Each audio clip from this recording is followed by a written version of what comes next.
Holy Bible, Chapter 3. Now the serpent was more subtle than any beast of the field which the Lord God had made.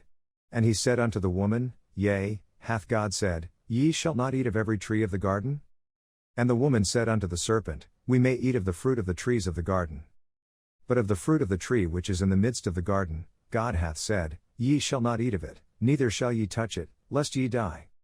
And the serpent said unto the woman, Ye shall not surely die.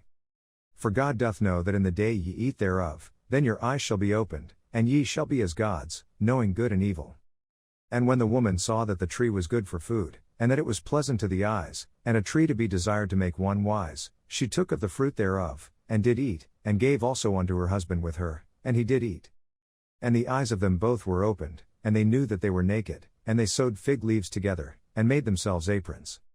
And they heard the voice of the Lord God walking in the garden in the cool of the day, and Adam and his wife hid themselves from the presence of the Lord God amongst the trees of the garden. And the Lord God called unto Adam, and said unto him, Where art thou? And he said, I heard thy voice in the garden, and I was afraid, because I was naked, and I hid myself. And he said, Who told thee that thou wast naked?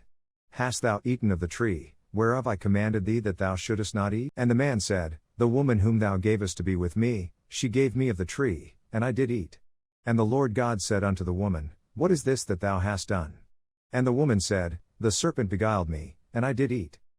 And the Lord God said unto the serpent, Because thou hast done this, thou art cursed above all cattle, and above every beast of the field, upon thy belly shalt thou go, and dust shalt thou eat all the days of thy life. And I will put enmity between thee and the woman, and between thy seed and her seed, it shall bruise thy head, and thou shalt bruise his heel.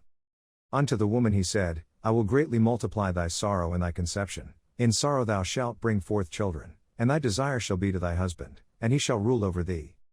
And unto Adam he said, Because thou hast hearkened unto the voice of thy wife, and hast eaten of the tree, of which I commanded thee, saying, Thou shalt not eat of it, cursed is the ground for thy sake, in sorrow shalt thou eat of it all the days of thy life.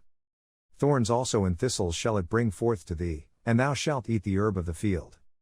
In the sweat of thy face shalt thou eat bread, till thou return unto the ground, for out of it wast thou taken, for dust thou art, and unto dust shalt thou return. And Adam called his wife's name Eve, because she was the mother of all living.